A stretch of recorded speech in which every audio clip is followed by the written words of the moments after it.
Pardon, c'est bien ici pour le home cinéma de qualité? Bonjour, bienvenue sur le média YouTube sur vidéo.com. On va vraiment rêver ensemble. Voici un produit Marantz, marque japonaise. Commencez pas à me dire oui Marantz c'est américain. Non, non, marque japonaise qui a 71 ans. Non, je rigole. Alors le produit qui est ici s'appelle le Home Cinéma 30. Alors avant que j'attaque ce grand déballage, je suis vraiment ravi de le faire avec Nicolas. Je vais vous faire rêver un petit peu avec un carton qui est tout bousillé, mais tellement beau, parce que le produit vient du Japon, donc bien sûr, il est un peu, voilà.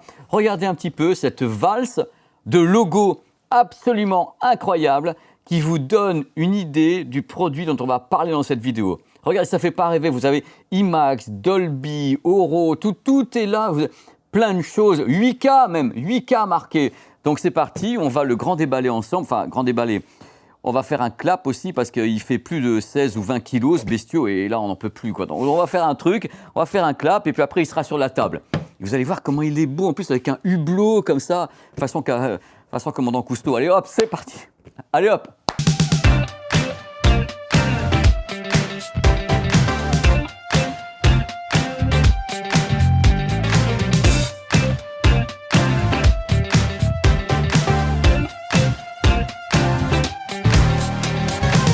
Vous savez, au Japon, il y a le cérémonial du thé. C'est très important.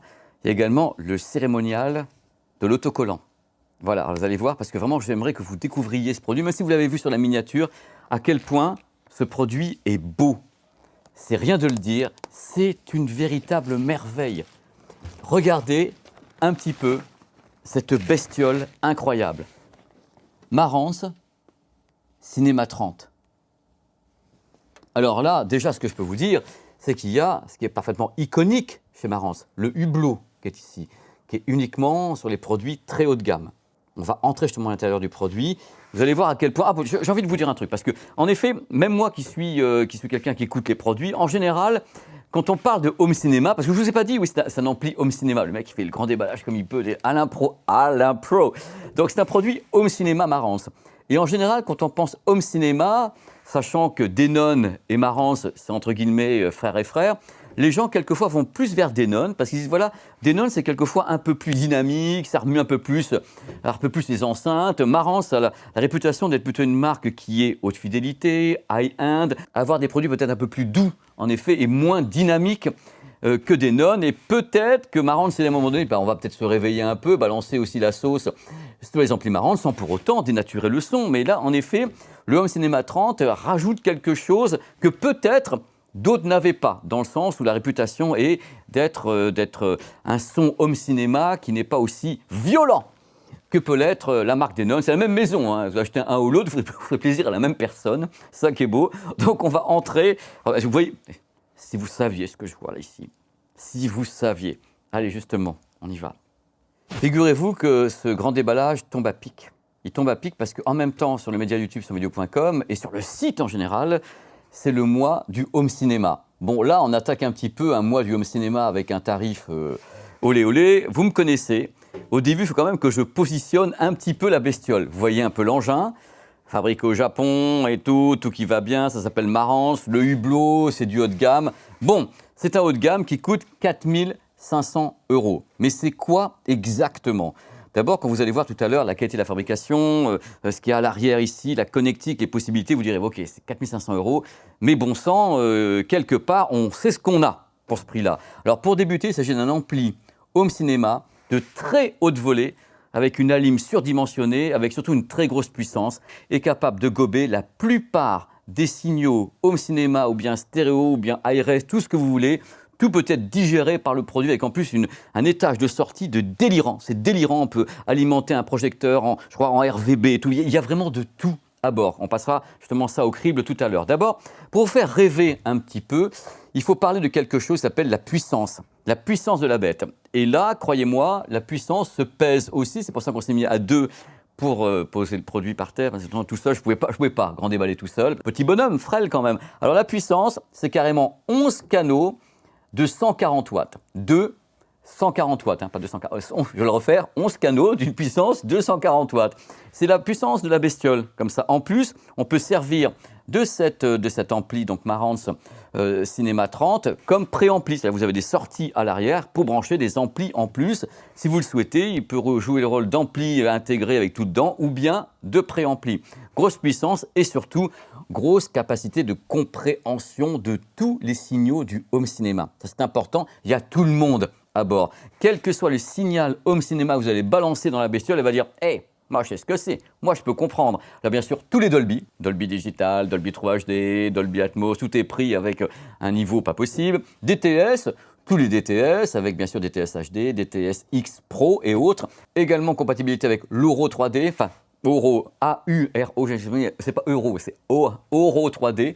Donc c'est un format qui existe sur les Blu-ray disques et autres, c'est une sorte de binaural immersif, donc c'est compatible, ne vous inquiétez pas, et en plus compatible IMAX. Ça veut dire quoi compatible IMAX? Ça veut dire qu'en effet, quand normalement le produit reconnaît un signal IMAX qui viendrait d'un Blu-ray disque qui aurait justement le top, dirait hop, il y a un signal IMAX, ou bien de Disney+, qui diffuserait en IMAX, normalement il y a un étalonnage qui se fait au niveau de l'image, un étalonnage au niveau de l'image et également une égalisation audio qui correspond à l'IMAX. Si vous n'avez pas l'IMAX sur un ampli, vous aurez quand même le son, l'image, tout ça, mais normalement, il y a une sorte de top qui dit voilà, attention, et puis ça s'affiche IMAX ici ou pas, quelquefois, parce que j'ai eu des Blu-ray disques qui étaient marqués IMAX, on va lancer, et puis le truc il disait je ne sais pas. Donc c'est très variable, mais logiquement compatible, ce qu'on appelle IMAX Enhanced. Donc truc intéressant, il fait en effet 11 fois 140 watts, ça c'est les amplis à bord avec une alim surdimensionnée, mais il peut travailler en interne en 13.4 canaux, donc avoir des sorties pour faire autre chose et autres. Donc étendre votre système home cinéma au possible, c'est vraiment du délire, c'est un monstre. Qu'on soit clair, si vous regardez un peu la bestiole, et vous voyez à l'image actuellement tout ce qu'a filmé Nico, c'est un monstre. Attention, je ne sais pas si vous êtes prêts, parce que moi-même, quand je l'ai vu, je dis « Oh, j'étais pas prêt », et puis j'ai une petite larme, quand même. Alors, bienvenue dans Jungle Fever. Regardez un peu ce travail. C'est là que vous vous dites quand même quelque part, dans la série, il y a du monde à bord, il y a du monde à bord. D'abord, un châssis multicouche, cuivre carrément, avec une télécommande rétroéclairée, en alu. On sent directement que voilà, vous avez tout ce qu'il faut à bord. Mais ce qui est important, c'est qu'à bord, vous avez un ampli monolithique symétrique.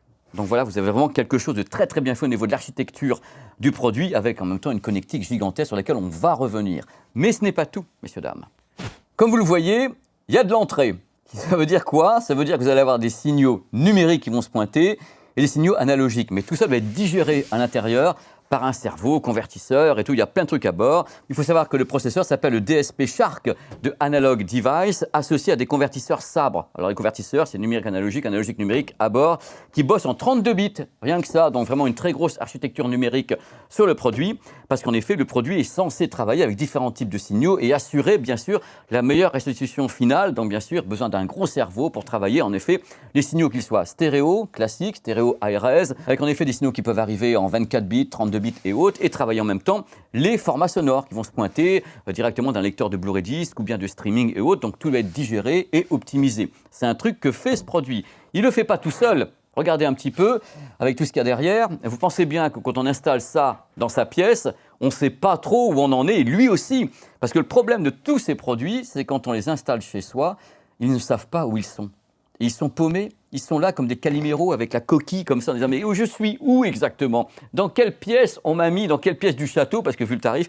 Alors dans ce cas-là, ils ont une arme fatale qui va apparaître ici. Voici un micro. Comme il est beau. Alors ça, c'est l'arme fatale totale, c'est un micro d'analyse. C'est le système Odyssey Mult EQ XT. C'est sympa comme nom. Donc mettez ça, et en fin de compte, c'est un mapping de la pièce. C'est-à-dire que le micro va analyser, envoyer des sons pour essayer de voir comment est votre pièce, pour s'accorder tout simplement avec les caractéristiques de l'ampli. En effet, il va mapper. Comme ça, vous aurez la meilleure retranscription audio possible par rapport au nombre de haut-parleurs, leur position et autres. Et vous avez en plus, et je crois que c'est optionnel, un étalonnage qu'on appelle Dirac. C'est-à-dire un étalonnage pour le grave. Les questions de grave, on peut en mettre jusqu'à 4. Vous imaginez déjà le truc, vous avez déjà 11 fois 140 watts, avec derrière, ping, vous pouvez balancer 4 caissons de grave. C'est pour les salles de cinéma, les petites salles de cinéma. Toutes mignonnes, vous avez vraiment quelque chose qui est un baby booster quand même. J'ai même mis les lunettes pour ne pas être ébloui, c'est pour vous dire. Donc on va un peu détailler la connectique, c'est super important. D'abord, ce produit est un produit de maintenant, de demain et d'après-demain. Pourquoi? 7 ports HDMI compatibles 8K, carrément les gars, 7 ports HDMI compatibles 8K, avec une ribambelle, en fin de compte, de connectique. Toute cette partie ici, c'est pour connecter, en effet, des amplis. C'est-à-dire que ça peut jouer le rôle de préampli, voilà, pre-out. Vous pouvez balancer, en effet, un ampli pour le surround. Voilà, tout ça, c'est pour la partie préampli. C'est ça qui est très intéressant. Vous avez carrément ici une sortie UV pour certains projecteurs, donc c'est de la vidéo, vous avez vidéo composite ici. De ce côté-là, vous avez carrément, vous pouvez connecter des antennes et tout, le produit est Wi-Fi, il est Bluetooth évidemment. Regardez les borniers de très haute qualité, je tiens à insister là-dessus parce que quelquefois on a des produits comme ça qui se pointent. Je donne pas de marque, hein, je suis pas comme ça comme gars. Qui se pointent, qui coûtent une blinde. Et vous avez les borniers, vous dites ouais mais non quoi, peut-être. Et là vous avez des borniers de super qualité. Sur la connectique, vous avez carrément 3 prise ici qu'on appelle DCA out pour moduler un écran motorisé qui est ici.